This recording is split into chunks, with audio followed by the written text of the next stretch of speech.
সামনেই হোলির লম্বা উইকেন্ডে বাড়িতে বসে বসে বোর হচ্ছ?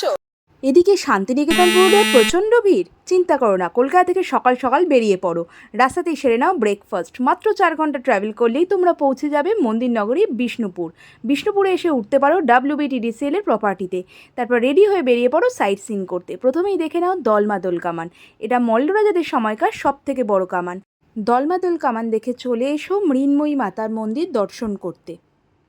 পরের দর্শনীয় স্থান হলো রাধেশ্যাম মন্দির। বিষ্ণুপুরে রয়েছে অসংখ্য পোড়ামাটির মন্দির, যেমন জোড়বাংলা মন্দির, রাধেশ্যাম মন্দির।